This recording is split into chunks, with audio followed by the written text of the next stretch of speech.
The BNP have been in the papers recently. I've seen a bit of racist graffiti that kind of sums up the whole thing. It's in a kind of deprived housing area. On a newsagent, somebody spray painted BNP, and below the BNP, they drew a swastika. Right now, beside this swastika were a couple of unsuccessful attempts at drawing a swastika.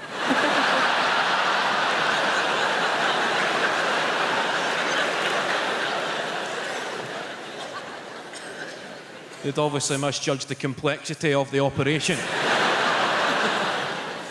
And rather than spray paint over the failed attempts, they left them there. They must have thought you get some form of credit for showing you're working.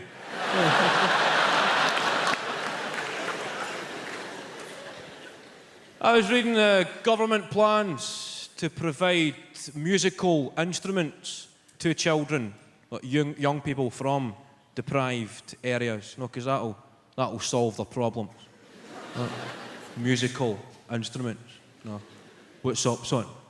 Your mum's a crack addict. Your dad's in jail. Don't worry. Have a Glockenspiel spell.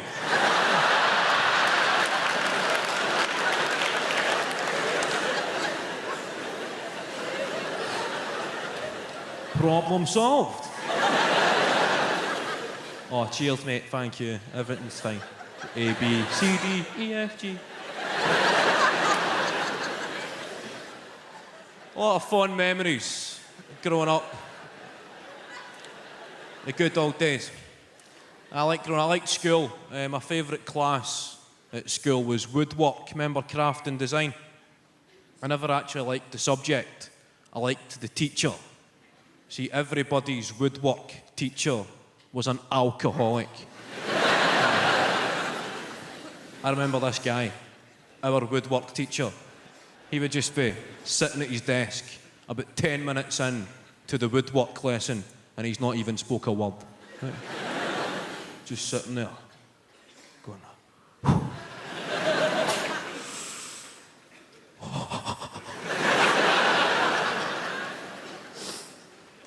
and he'd face the class and just say, right kids, right children, I've had a tough weekend. I was supposed to go to IKEA, but I spent my wages in odd bins. So one of yous wee pricks make me a spice rack.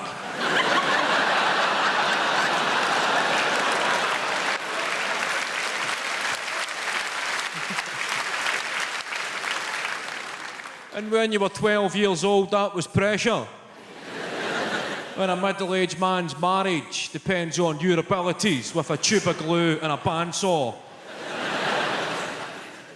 I left school.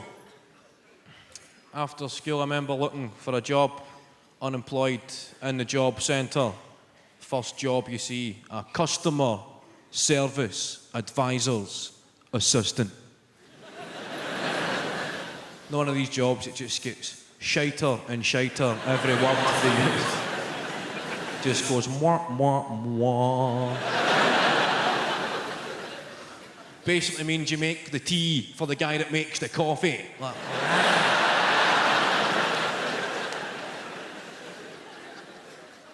everything else is like experience required and qualifications needed. And I was just a dickhead. Right? Just left school, don't have much of that. Last option you've got, you can join the army. Right? You've got the British Army recruitment desk. The guy's there. Come on, here, son. Be the best.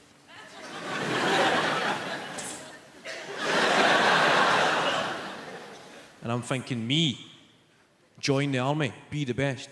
T-Mobile just said, I don't have enough qualifications to sell phones.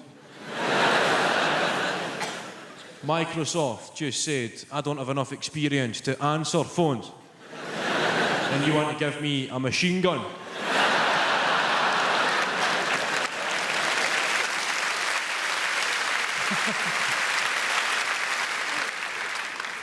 You don't need to be in the army these days to get a gun if you're a young person. A lot of gun crime on the streets, a lot of caps getting popped. I don't really know the solutions. I just know the problems. It used to be in the UK, at 14 years old, you could legally be in possession of an air rifle, whilst it's not a proper gun, it's still SWAT, right? But that get moved to 17 years old, because you know, 17-year-olds, they're dead responsible. If somebody was pointing a gun at you, you'd be going, that's fine, he looks about 17. That's good. He knows what he's done. 17 years old to be in possession of a firearm, but you've got to be 18 before you can be in possession of fireworks. 17, you can shoot somebody dead, but you've got to wait a year before you can frighten the shite out of a cat.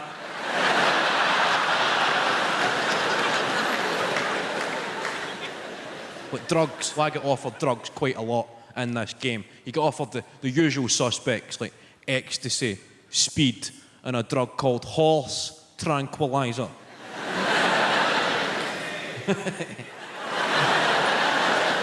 You shouting yay or nay? There.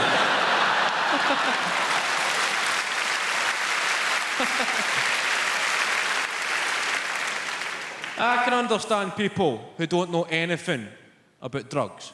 Maybe trying ecstasy because it sounds quite good. Well, the connotations of the name, ecstasy. You think of states of euphoria and happiness. And then speed is pretty self-explanatory. Then horse tranquilizer. That hardly sounds the most sociable of evenings.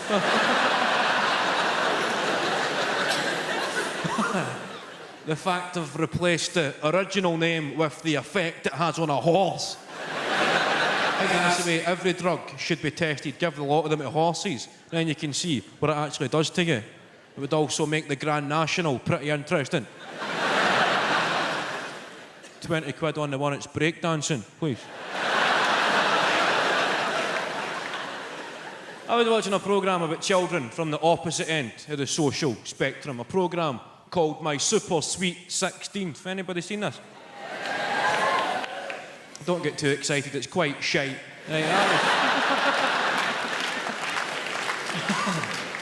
I was watching it about 2 o'clock in the morning when the TV's quite shite. Anybody watch late night telly?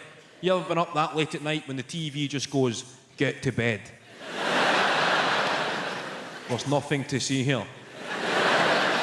Unless you're a deaf baseball fan with a gambling problem, Peter.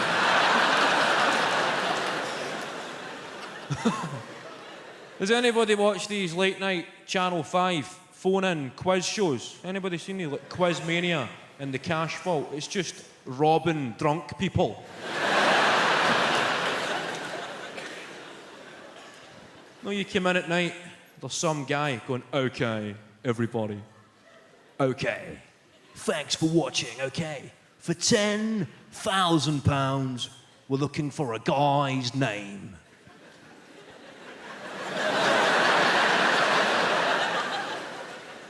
You come home steaming. I know a guy's name.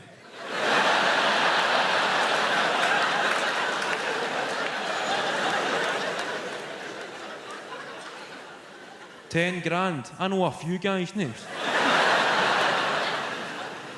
Watching this Super Sweet 16th, what it is, it's these millionaire parents and they've given their 15-year-old kids a budget to spend on their 16th birthday party. This one young guy, his dad gave him £200,000, right, as a budget to spend on his 16th birthday party.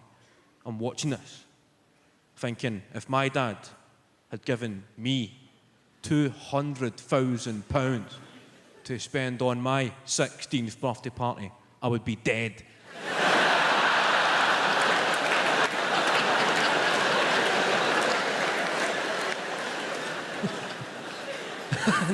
It would make for a more interesting TV show.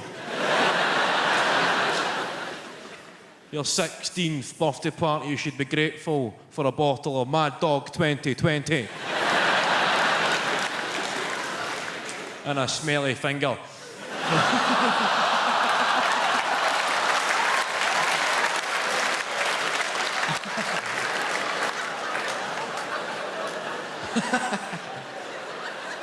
Bad time for that hand gesture there. So, ladies and gentlemen, thanks a lot for listening to my time. Good night. Give me a quid or you're getting stabbed. Just you.